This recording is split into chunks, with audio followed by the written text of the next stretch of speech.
बिस्मिल्लाहिर्रहमानिर्रहीम। अस्सलाम वालेकुम। अल-इल्म सिटी में खुश आमदीद। स्टूडेंट्स फ़र्स्ट ईयर के आसान तरीन तशरीहात के लेक्चर्स लेकर मैं हाज़िर हूँ और इस सिलसिले में 3 नज़मों की तशरीह जो है वो हो चुकी है। और आप मेरी तशरीह का तरीक़ेकार जानते हैं कि आपको मैं ऐसी तशरीह देती हूँ कि आपने हर शेर की अलग अलग से तशरीह याद नहीं करनी, बल्कि आपको कुछ सिलेक्टिव लाइंस की तशरीह ऐसी मैं लिखवा देती हूँ कि कोई भी शेर उस नज़म का आए तो आपको वो तशरीह लिखनी काफ़ी होगी और आपको हर शेर की अलग अलग तशरीह याद नहीं करनी पड़ेगी, क्योंकि तशरीहात जो हैं वो स्टूडेंट्स को याद करनी बहुत मुश्किल लगती हैं। इसके अलावा मैं आप में ये खूबी भी पैदा करना चाहती हूँ कि अगर आपको ख़ुद से एक्सप्लेनेशन करनी पड़ जाए, अगर आपको मेरी लिखवाई हुई तशरीह भूल जाए तो आप ख़ुद से हैंडल कर सकें और आप एक बेहतरीन सा पेपर अटैम्प्ट करके आएँ, क्योंकि मेरा मकसद सिर्फ़ आपको आसान हल देना नहीं है बल्कि आप में काबिलियत उजागर करना भी है। तो इसीलिए मैं अपनी लिखवाई तशरीह आपको बाद में लिखवाती हूँ। पहले मैं आपको इन अशार को आसान अल्फाज में एक्सप्लेन कर देती हूँ ताकि आपका अपना माइंड क्लैरिफाई हो जाए। जब आपके अपने कॉन्सेप्ट्स क्लियर हो जाएंगे तो आपको मेरी लिखवाई हुई तशरीह याद करनी भी आसान लगेगी, और अगर आपको ख़ुद से कुछ एडिशन करना पड़ा शेर के मुताबिक तो वो भी आप इजीली कर सकते हैं। तो सबसे पहले मैं आपको पहला बंद पढ़ के उसके मायने समझाऊंगी और फिर मैं आपको बाकी की तशरीह लिखवाऊंगी एंड पे। वीडियो को आखिर तक देखना मत भूलिएगा, क्योंकि तशरीह मैं आपको आखिर में ही लिखवाऊंगी। ठंडी हवा में सब्ज़ाए सहरा की वो लहक, शर्माए जिससे अतलसे ज़नगारिये फलक, वो झूमना दरख्तों का फूलों की वो महक, हर बरगे गुल पे कतरा शबनम की वो झलक, हीरे हजिल थे गोहरे यकता निसार थे, पत्ते भी हर शजर के जवाहर निगार थे। नज़्म का उन्वान है मैदान करबला में सुबह का मंज़र। मीर अनीस की ये नज़्म है। सब्ज़ा सहरा का मतलब है सहरा का रेगिस्तान या सहरा की हरियाली। करबला का मतलब है दुख और गम की वादी। ये लफ्ज़ करबो बला से निकला है। अतलस का मायने है रेशमी कपड़ा। ज़नगारी का मतलब है सब्ज़। फलक आसमान को कहते हैं, महक खुशबू को कहते हैं, बरगे गुल फूल की पत्ती को कहते हैं, और कतरा शबनम से मुराद है औस जो पड़ती है रात को। खजिल शर्मिंदा को कहा जाता है, गौहर मोती को कहा जाता है, शजर दरख्त को कहते हैं, और जवाहिर निगार यानी खुशनुमा और ख़ूबसूरत, जो मोतियों की तरह खूबसूरत हो। इस बंद में शायर कह रहा है कि सुबह के वक्त ठंडी हवा में करबला के जंगल में मौजूद सब्ज़ा बहुत भला दिखाई दे रहा था। इतना चमकदार महसूस हो रहा था कि आसमान की चमक भी उसके सामने मांद पड़ रही थी। ठंडी हवा में दरख्त झूम रहे थे, फूलों की खुशबू हर सू फैली थी, और फूलों की पत्तियों पर ओस के कतरे झिलमिला रहे थे, और इतने खूबसूरती से झिलमिला रहे थे कि इनके सामने हीरे और मोती भी जो थे वो बेहैसियत होकर रह गए थे। और दरख्तों के पत्तों पर ओस ऐसे मालूम होती थी जैसे इन पर हीरे या मोती जड़ दिए गए हों। बंद नंबर 2 है, वो नूर और वो दश्त सुहाना सा वो फ़िज़ा, दुर्राजो कुबक तेहू व ताउसों की सदा, वो जोशगुल वो नालाए मुर्गान खुशनवा, सर्दी जिगर को बख्शती थी सुबह की हवा, फूलों से सब्ज़ शजर सुर्ख पोश थे, थाले भी नखल के सब्दे गुल फरोश थे। नूर रोशनी को कहते हैं, दश्त सहरा को कहते हैं, सुहाना खूबसूरत को कहते हैं। दुर्राज का मतलब तीतर है, कुबक का मतलब चकोर है, तेहू से मुराद एक तीतर की किस्म का छोटा सा परिंदा है, और ताउस मोर को कहा जाता है। जोश जज्बे को कहा जाता है, गुल फूल को कहा जाता है। नालाए मुर्गान खुशनवा का मतलब अच्छी आवाज़ वाले परिंदे। थाले से मुराद वो गड्ढे होते हैं जो दरख्त के गिर्द बनाए जाते हैं ताकि उनको मुनासिब तरीके से पानी दिया जा सके। नखल से मुराद दरख्त हैं, और सब्द का मतलब है टोकरी। गुल फरोश का मतलब फूल बेचने वाला। اس بند میں شاعر کہہ رہا ہے کہ کربلا کے جنگل میں صبح کے وقت روشنی پھیلنا شروع ہوئی تو یہ منظر نگاہوں کو بڑا بھلا لگ رہا تھا۔ مختلف پرندے جن میں تیتر، چکور اور مور شامل تھے، ان کی خوبصورت آوازیں جو تھیں وہ فضا میں گونجنے لگیں۔ صبح کے وقت پھیلنے والی ٹھنڈی ہوا روح کی فرحت کا باعث بن رہی تھی، اور پھول اس کثرت سے کھلے ہوئے تھے کہ یوں لگتا تھا کہ جیسے ہرے بھرے درختوں نے سرخ لباس پہن رکھا ہو، اور ایسے لگتا تھا درختوں کے تنوں کے آس پاس پھولوں کے ڈھیر ایسے لگتے تھے جیسے پھول بیچنے والوں نے اپنی پھولوں سے بھری ہوئی ٹوکریاں رکھی ہوئی ہیں۔ تیسرا بند ہے وہ دشت، وہ نسیم کے جھونکے، وہ سبزہ زار، پھولوں پہ جا بجا وہ گہر ہائے آبدار، اٹھنا وہ جھوم جھوم کے شاخوں کا بار بار، بالائے نخل ایک جو بلبل تو گل ہزار، خواہاں تھے زیب گلشن زہرا جو آپ کے، شبنم نے بھر دیے تھے کٹورے گلاب کے۔ دشت صحرا کو کہتے ہیں، نسیم ٹھنڈی ہوا کو کہا جاتا ہے، گوہر موتیوں کو کہتے ہیں، اور گوہر ہائے آبدار کا مطلب ہے چمکدار موتی۔ بالائے نخل یعنی درخت کے اوپر، اور گل سے مراد پھول ہیں، جبکہ خواہاں چاہنے والے کو کہا جاتا ہے۔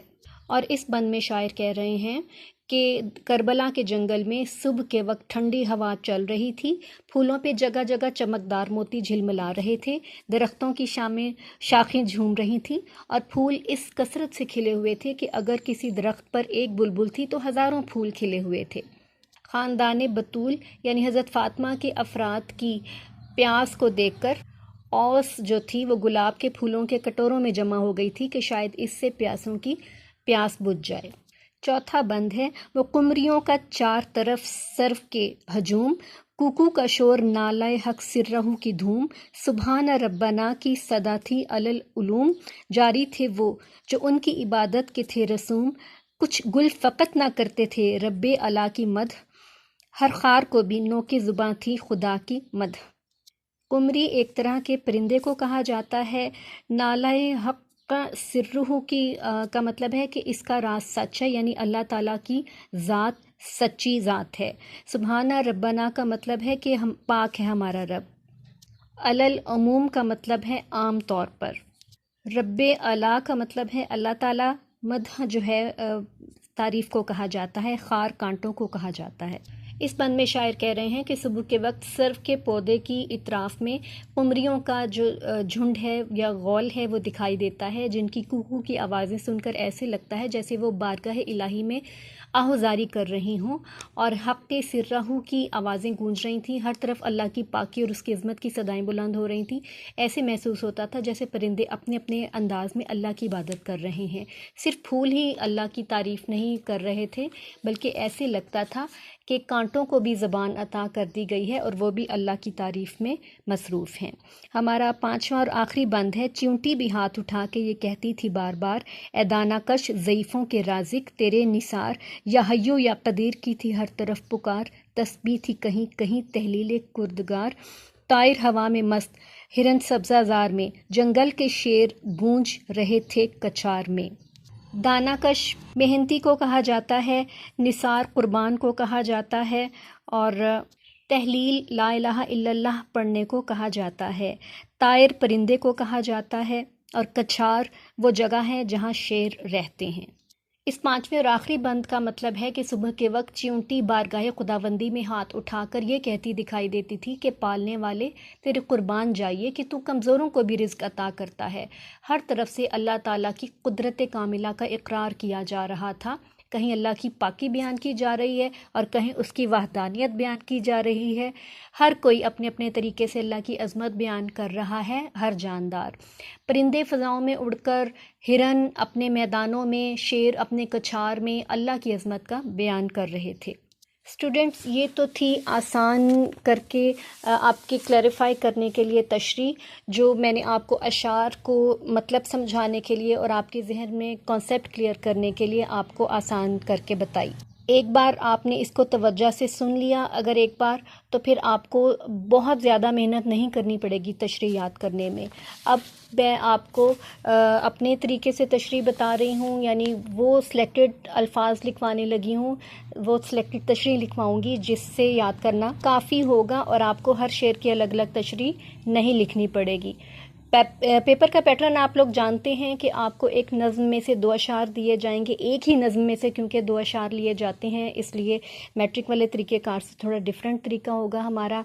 आप ये देखिए, आपको नज़र आ रहा है कि मैंने 2 शेर ले लिए हैं, और ये कोई भी 2 शेर आपको समझाने के लिए मैंने फॉर एग्ज़ाम्पल ले लिए हैं। इसके बाद आप हवाला कलाम लिखेंगे, नज़म का उन्वान और शायर का नाम लिखेंगे, इसका एक एक नंबर होगा। उसके बाद आप तशरीह लिखेंगे, और आपको इसके अलग अलग मफ़हूम लिखने की ज़रूरत नहीं। आप लिखना चाहें तो लिख सकते हैं, लेकिन आपको अलग अलग लिखने की ज़रूरत नहीं है, मफ़हूम के अलग से नंबर नहीं होते।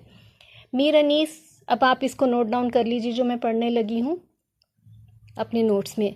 मीर अनीस यहाँ करबला के मैदान की खूबसूरती का मंज़र बयान कर रहे हैं। वहाँ सुबह के वक्त खूब ठंडी हवा चल रही थी। इस खूबसूरत मंज़र की वजह जिगरे गोशा रसूल की वहाँ मौजूदगी थी। सब्ज़ा इतना धुला हुआ कि आसमान की चमक भी मांद पड़ जाए।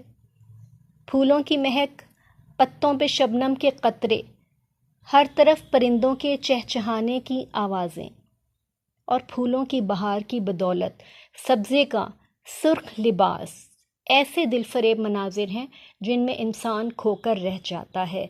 ये तो आपके पहले शेर की तशरीह होगी, और कोई भी आपका शेर हो इस नज़म का आप ये तशरीह लिख सकते हैं। इसके बाद दूसरे शेर की तशरीह अगले पैराग्राफ से आप लिखिएगा। दूसरे शेर में भी खुदा की कुदरत और फितरत की दिलफरेबियों के नज़ारों का ज़िक्र है। सुबह के वक्त चलने वाली हवा क़ल्बो जिगर के सकून का बाइस है। फ़ातिमा ज़ोहरा के ख़ानदान की प्यास देखकर शबनम भी गुलाब के कटोरों में जमा हो गई थी। नबातात, फूल, कांटे, चींटी, शेर, यानी तमाम मखलूक़ात सब अपने अपने अंदाज में अल्लाह की पाकीज़गी और कुदरत का ज़िक्र कर रहे थे।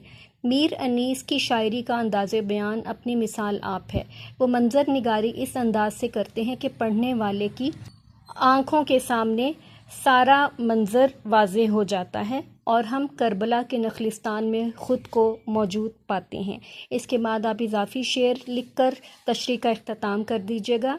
हम ऐसे अहले नज़र को सबूत हक़ के लिए अगर रसूल ना आते तो सुबह काफ़ी थी।